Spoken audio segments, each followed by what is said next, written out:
Hello everyone and welcome to this video. In this video, I want to walk you through a few slash commands that come in kind of handy when you run Claude Code. Please note that in the previous video, I showed you how to build pages or HTML pages using the Claude Code desktop app. Right now, I'm going to open VS Code, which is what we call it Visual Studio Code. And we're going to run Claude Code inside it. And we're going to use what we call it the CLI. And that will allow us to do pretty much everything that I showed you in the desktop app. But now I can run it inside of VS Code. You're probably wondering, okay, why do we do that? Well, when basically the idea is that Claude Code started as a side project and developers installed Claude Code inside of a development environment, which was VS Code, the one that I'm going to show you right now. And then, of course, Anthropic, they wanted to make it easier and accessible. And now they moved basically everything to the Claude desktop app. And we are expecting maybe at some time in the near future, you don't really need to go here to VS Code anymore. Everything is going to be included there. But please note that there are some plugins and some functionalities that are not available inside of the Claude desktop app. And maybe as well, if you're a developer, maybe you like the kind of the coding, I would say, environment. And that's why I wanted to show you both. And please note that when we build our personal AI agent, because we can have a lot more control in there, it is kind of a lot more stable. We're going to stick to VS Code, but please note that you can, at some point, you'll be able to run everything inside of the Claude Code desktop app. Okay, so slash commands, please note that we covered them before as well. So the idea is a slash command is simply a shortcut that starts with slash to quickly trigger an action inside of Claude Code. It helps you work faster by giving structured instructions to Claude. The idea that instead of typing a long request, I can summarize, think of it as an automation, or let's say a workflow, or maybe a task that I wanted to do.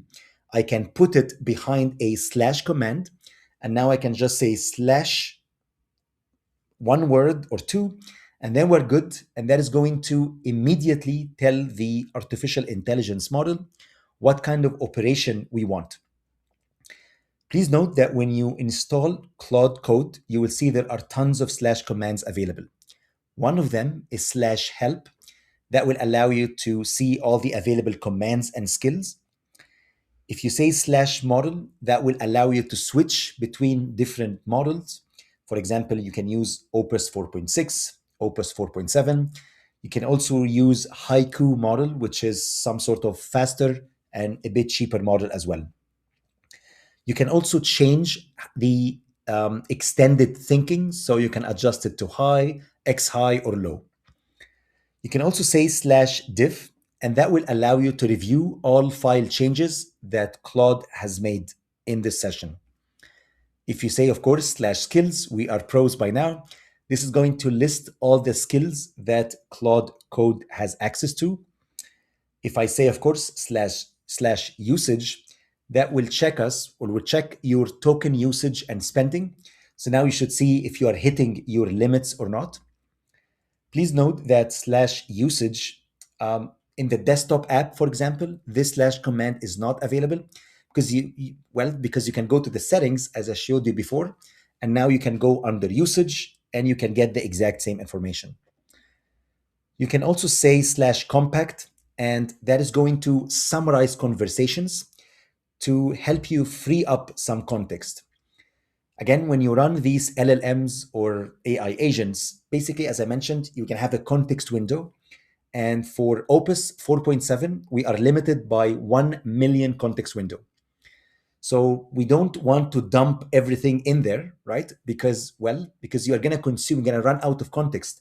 So now that means if you are developing maybe like large or complicated applications, sometimes we might need to say slash compact, and that is going to summarize the conversations. And that will allow us to free up context so the Claude is going to remember what we discussed early in the discussion. We can also say /status, and that is going to check your account, your model, and connection. And finally, you can say /init. And this is actually one of my favorite because the idea is, let's assume that you built a few, let's say, applications. And what you want is that you want maybe to end this session, and I want it to come later, maybe in a few days.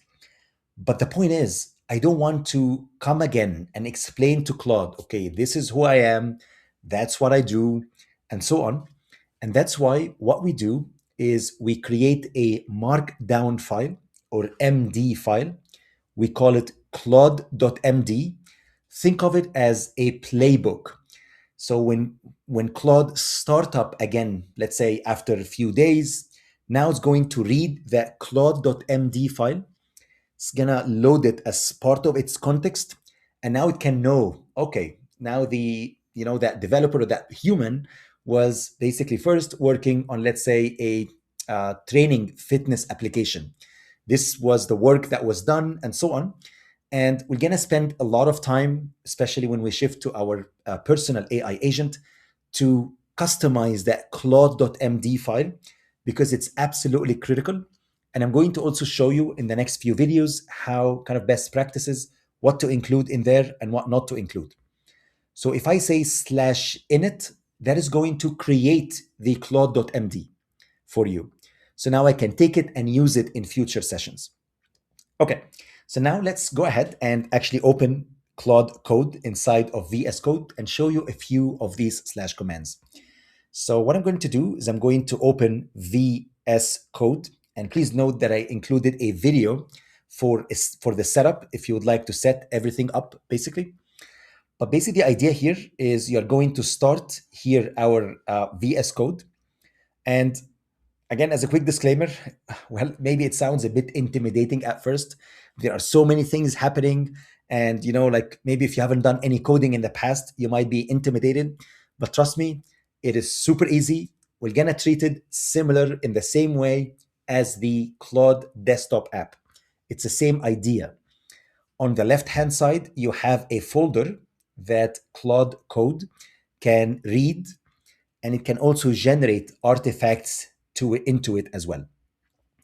And let me show you. Let's assume, for example, that I would like to let Claude Code have access to the same the training HTML page, right, that we did before. Well, you can go to the top left corner. You can go to File. You can click on Open Folder. And now I can navigate to the exact same, let's say, Claude Code demo desktop app. You can just say select. And now you should see VS Code, okay, here, having access to that specific folder. And there is also another important information is basically you can run Claude Code session inside of that folder from the desktop app. You can also come here in VS Code, directed to the same location, and pretty much both of them, they have read and write access to the same folder. You can also start a Claude co-work session in there as well. So this is, I would say, maybe it's a bit confusing at first to some, like, okay, like, are they connected or not? Well, if you give them access to the same folder, all of them, Claude co-work can go and read and write, can create Excel sheets, PowerPoint, slide decks, and so on. You have Claude Code inside of the desktop app doing the same deal as well. You can also have here Claude Code inside of VS Code doing the same thing as well. So basically what you notice is if you open it for the first time, you might see like a line here. So I'm just gonna drag it up. And to start Claude, you just say Claude, you press enter. It's gonna tell you, do you want to give access to Claude Code to this folder? I'm gonna say sure, number 1. And here we go. Congratulations, we have been able to start Claude Code inside our VS Code. If you having issues with the setup, again, I included a video to go ahead and check it out if you want. Okay, so first you will see that there is Opus 4.7 model, 1 million context window. It's telling you the plan, which is Claude Max Plan. And as I mentioned, I put here that $100 plan. Okay, so let me show you a few of the slash commands. What I could do is I can say slash, and I can say model, and then you press enter. What you see is now you can see all the different models here available. So the default is Opus 4.7 with 1 million context window. You can also see there is Sonnet 4.6, and this is best for everyday tasks. We also have Sonnet with 1 million context window. And you can also see here Haiku model, and this is the fastest for quick answers. Please note as well, so again, going up and down, that is going to change the type of model. Going right or left, that will allow you to basically change the effort.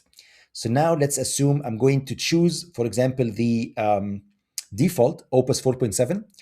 If you press right arrow here on the keyboard, now you can see that you can change the thinking, extended thinking capability.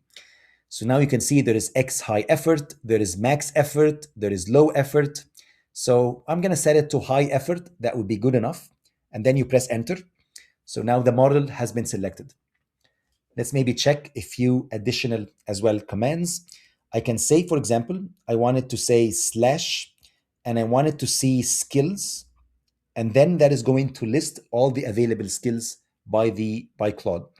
I'm going to press enter, and you will notice that here I installed a ton of skills. I also created a lot of skills, so maybe you have seen some maybe smaller subset, but now you see there are tons of skills. For example, you can see there is PowerPoint skill, there is also Excel skill. We also have PPT visual skill, right? This is the one, the PowerPoint visual, the one that we used before, if you remember, that allowed us to create really beautiful PowerPoint slide deck.